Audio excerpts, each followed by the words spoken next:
On en a déjà observé ou pas? Ou des candidates de Planète Vagabonde? Oh non, on en a observé. On en a observé? Oui. Ça doit ressembler aux naines brunes, donc On n'en a pas observé des- en imagerie directe. On les Ok. observe, tu regardes une étoile et au bout d'un moment, la lumière fait un truc un peu bizarre parce que les rayons courbent de façon un peu particulière et tu peux lier cet événement un peu bizarre à la présence d'une planète vagabonde qui est passée Qui est dans le passé ciel. devant.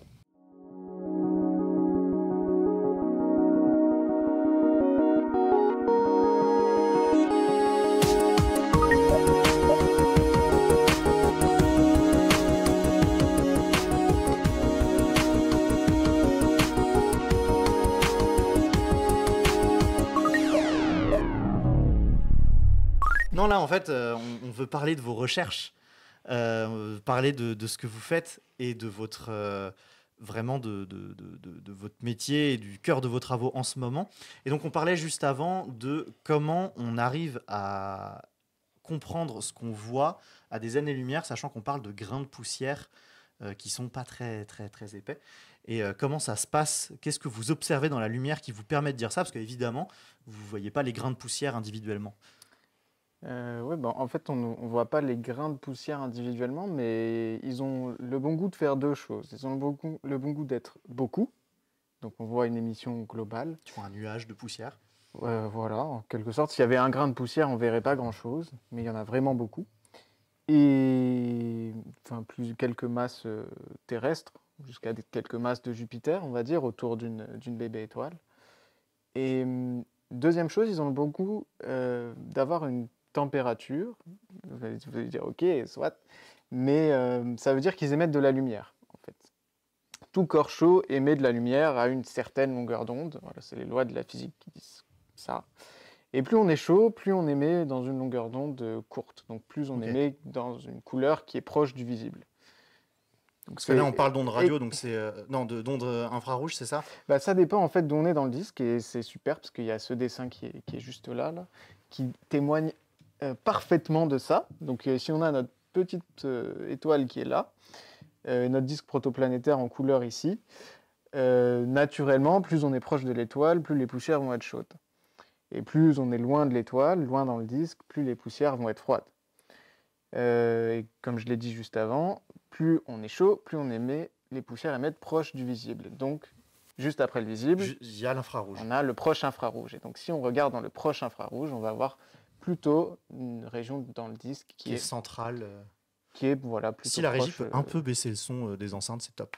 Plutôt donc là, on proche, voit une zone qui est plutôt centrale quand on regarde proche du visible dans l'infrarouge. Voilà, dans le proche infrarouge, on voit les poussières chaudes. Et plus on va dans les longueurs d'onde élevées, donc dans les ondes radio, enfin jusqu'aux ondes radio, et bien plus on va sonder et observer l'émission lumineuse de grains de poussière qui sont froids, donc qui font typiquement, qui ont des températures typiquement de 20-30 Kelvin. Ok, oui, c'est pas très chaud, 30 Kelvin. Enfin, c'est moins 250. Ouais, moins 250 degrés, on fait un peu plus chaud, on va dire. C'est plus froid qu'à Svalbard. Ouais, moins 15, ça va. Petit joueur. Et donc, du coup, voilà, on observe plutôt dans ces longueurs d'onde-là des grains plus froids. Et quand on se trouve dans les ondes radio, généralement, on dit qu'on observe à une longueur d'onde donnée des grains d'à peu près la même taille. Donc, si j'observe à une longueur d'onde d'1 millimètre, je vais observer des grains d'à peu près 1 millimètre. En préparant l'émission, il y a une personne dans la régie, Charlet, qu'on a vu tout à l'heure, qui a dit, mais ça me rappelle un cours que j'avais eu à Toulouse quand j'étais en fac. Je ne sais pas si Charlotte a les images à nous envoyer, mais je trouvais que c'était hyper parlant pour comprendre que la lumière, suivant les longueurs d'onde, on ne voit pas la même chose. On a une image, une illustration, voilà. Et suivant la longueur d'onde, donc là, on voit en lumière visible, donc on voit une scène qui nous paraît normale. Et si on change de longueur d'onde, là, par exemple, on est dans les ondes radio, donc on va voir surtout de la lumière qui vient de l'extérieur, moins du reste de la pièce. Et en fait, on va pas voir les mêmes choses. Voilà, là, on est en infrarouge, donc on voit surtout les émissions de chaleur. Donc on voit les gens, on voit évidemment la cheminée. Et puis, on va pouvoir voir tout un tas de choses en fonction des longueurs d'onde. Rayons gamma, ça, j'imagine qu'il y a une montre avec quelque chose de radioactif dessus, genre Ouais, une prendre peinture des atomes de radioactive, césium voilà. ou je sais pas. Et en fait, en fonction de ça, alors là, c'est vraiment extrême. Vous regardez pas forcément toutes ces longueurs d'onde là. En rayon X, voilà, la télé, j'imagine. Oui. Mais c'est un peu l'idée, c'est qu'on va pas voir les mêmes choses dans la même scène. Et là, on va pas voir la même chose sur notre disque protoplanétaire. Alors, est-ce qu'il y a l'un des phénomènes qui revient, enfin, cette image me fait penser à ça, c'est que en regardant aussi à différentes longueurs d'onde, on arrive à percer plus ou moins loin dans le disque en profondeur aussi. C'est-à-dire qu'on peut éplucher le disque un peu comme un oignon et aller sonder les parties plus internes parce que typiquement ce qu'on voit, ce que disait Antoine dans le proche infrarouge, ça va tracer les parties internes et aussi les parties les plus chaudes et les parties verticalement les plus chaudes, donc ce qu'il y a en haut et en bas de cette image-là. Mais après, si on regarde des longueurs d'onde plus longues, on va pouvoir commencer à sonder ce qu'on appelle le plan médian du disque. Donc la partie en bleu, quoi. La partie où les poussières sont la un peu partie plus centrale, froides. ouais. Et c'est une partie qui est particulièrement intéressante pour nous parce que c'est au niveau du plan médian que vont se concentrer les particules un petit peu plus grosses. Et c'est là où on pense que vont démarrer les processus de formation des embryons planétaires. C'est d'ailleurs ça qui permettrait d'expliquer que, par exemple, dans le système solaire, tu prends toutes les planètes, elles sont toutes à peu près dans le même plan. Et il n'y en a pas une qui va tourner complètement à la perpendiculaire. C'est qu'elles sont toutes dans le même plan, le plan équatorial. Et ça viendrait de là, en fait, de la formation. En gros, oui, si on suppose, on prend un modèle de formation avec une seule étoile, avec le disque qui se forme, etc., les planètes vont préférentiellement se former dans ce plan médian du disque. Et à terme, donc, on aura un système planétaire qui sera fortement aligné, plat. Et ce qui peut se passer dans un système à une seule étoile, par contre, c'est que les planètes vont se perturber les unes des autres, pardon. Et ça peut mener à des orbites un peu plus excentriques ou un tout petit peu inclinées dans certains cas. Et dans des cas un peu plus extrêmes, ça peut mener aussi à l'éjection d'une des planètes.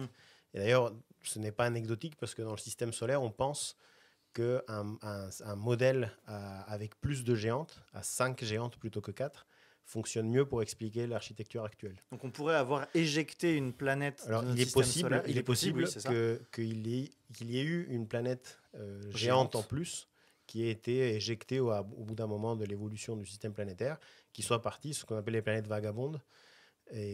Ça, il y en a. Les planètes vagabondes, c'est un vrai sujet. Il y en a Oui. énormément en fait. On a du mal à estimer exactement le nombre exact qu'il y en a, enfin qui circulent dans l'univers. Mais le fait qu'on ait vu certaines dans certaines conditions nous permet un petit peu d'inférer ce qu'on ne voit pas. Et donc le fait qu'on en ait vu un certain nombre, en plus du point de vue observationnel, c'est encore plus technique parce qu'il faut utiliser ce qu'on appelle des méthodes de micro-lentilles gravitationnelles. Et ce sont des événements assez rares et qu'il faut arriver à voir et interpréter comme il faut. Mais bon, disons qu'on en a vu quelques-unes, on sait qu'elles sont là et potentiellement, elles pourraient être très nombreuses. Ça pourrait être un moyen de vous voyager entre des systèmes, entre des étoiles. Ce serait le moyen le plus économique à mon sens. Tu prends ta planète. On se met en orbite autour de cette planète et puis on l'accompagne jusqu'à dans son voyage. Et dès qu'on arrive aux environs d'une étoile qui nous intéresse, on essaye de faire le bon. J'adore. J'ai jamais vu ce scénario en science-fiction, mais il est le problème, c'est que les échelles de temps sont très longues. C'est ça. Le problème, c'est que la planète vagabonde, à moins qu'elle génère de l'énergie elle-même de façon interne, elle est au milieu de nulle part. Elle est au milieu de nulle part, donc elle va rapidement se refroidir. C'est un environnement qui est pas tout à fait, enfin, c'est assez hostile, on va dire. On en a déjà observé ou pas, ou des candidates de planètes vagabondes? Oh non, on en a observé. On en a observé. Oui. Ça doit ressembler aux naines brunes, donc On n'en a pas observé en imagerie directe. On les observe. Tu regardes une étoile et au bout d'un moment, la lumière fait un truc un peu bizarre parce que les rayons courbent de façon un peu particulière et tu peux lier cet événement un peu bizarre à la présence d'une planète vagabonde qui est passée devant. Ou elle est passée, oui, dans les environs et qui a altéré la façon dont les photons arrivaient à toi parce qu'il les a courbés de façon particulière, ce qu'on appelle une micro-lentille gravitationnelle.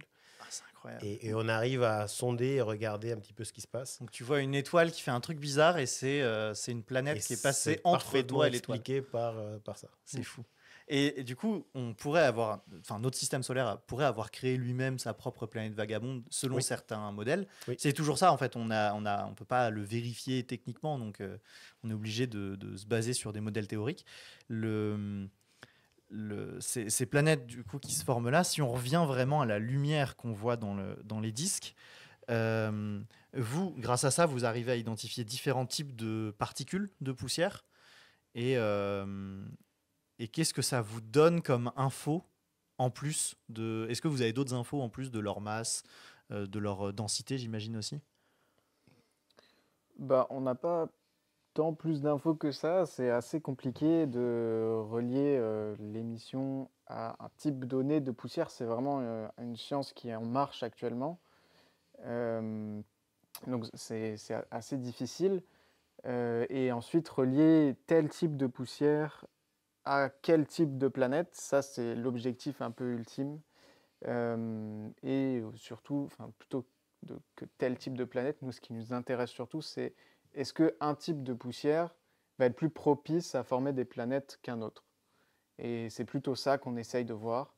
Et donc à partir de nos observations, on enquête pour savoir quelle poussière se trouve dans les disques protoplanétaires et donc quelle va être l'efficacité de la formation des planètes dans le disque. Alors, un aspect intéressant, c'est qu'on commence souvent nos simulations et nos calculs en supposant que le gaz et la poussière sont parfaitement bien mélangés et que la distribution des tailles de petites poussières suit une certaine loi.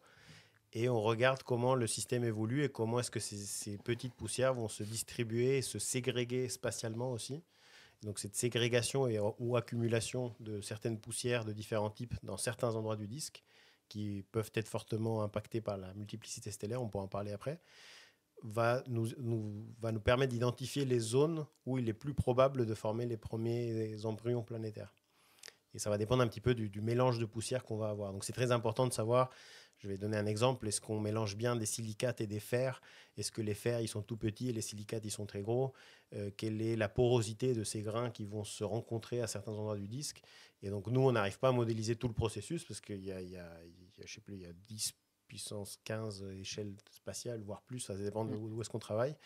Mais il y a beaucoup de physique en fait. Vous travaillez sur des poussières toutes petites, mais sur des échelles énormes. Il faut penser on n'a pas défini beaucoup les tailles, mais les poussières, typiquement, on parle de l'ordre du micron, 1 micron, donc 10 puissance moins 6. Et on essaye d'aller jusqu'au mètre en poussière, on va dire, ce qu'on appelle encore. On appelle encore ça de la poussière. Ça serait une très grosse poussière, mais en général, on va jusqu'au millimètre, centimètre. Tu mets pas ça sous le tapis. Mais donc, non. Mais disons que déjà, là, il y a 6 ordres de grandeur, de taille. Mais le but ultime, comme disait Antoine, c'est de relier ça à la composition des planètes, où là, on parle de milliers de kilomètres. Donc là, on est à 10 puissance 6. Donc on est parti 10 puissance moins 6 jusqu'à 10 puissance 6. Il y a 13 ordres de grandeur. C'est énorme. Ton ordinateur, il plante. Donc on ne peut pas le faire. C'est pas le but du jeu, on ne peut pas le faire. Ce que tu dis, ça me fait penser, ils ont le même problème à Hollywood. Parce que un des trucs les plus difficiles à modéliser dans le cinéma, c'est les vagues. Oui. Et la houle marine. C'est pour ça que, par exemple, des films comme Pirates des Caraïbes sont des prouesses pour la modélisation des vagues. C'est vraiment des prouesses scientifiques quasiment, parce qu'il faut essayer de trouver des manières de simuler des vagues sans simuler l'intégralité de l'eau, parce qu'en fait, ils ont des bulles, des micro-bulles, ils ont la houle qui est sur des échelles métriques, et en fait, ils ont tellement d'échelles comme ça qui s'empilent que c'est impossible de modéliser une vague, et même des gros labos n'y arrivent pas réellement dans le détail. Et parce qu'il y a trop d'ordres de grandeur différents, trop de valeurs différentes. Donc nous c'est la même chose pour vous. Nous, pour faire des choses sensées, on travaille dans une certaine gamme de tailles. On ne peut pas tout explorer. Mais dans cette gamme-là, on arrive quand même à faire des expériences numériques qui nous montrent où est-ce que va s'accumuler la poussière et où est-ce qu'on s'attend à former les premiers embryons planétaires. Donc c'est pour ça qu'on regarde à plusieurs longueurs d'onde, on obtient cette information-là. Et une fois qu'on a cette information-là, on la met dans nos modèles d'évolution de disques, où on utilise aussi des méthodes d'hydrodynamique. On pourra en parler après si besoin. On va en parler. Mais disons que le but du jeu, après, c'est de dire, OK, est-ce que nos modèles ils reproduisent ou pas ce mélange de poussière qu'on a observé.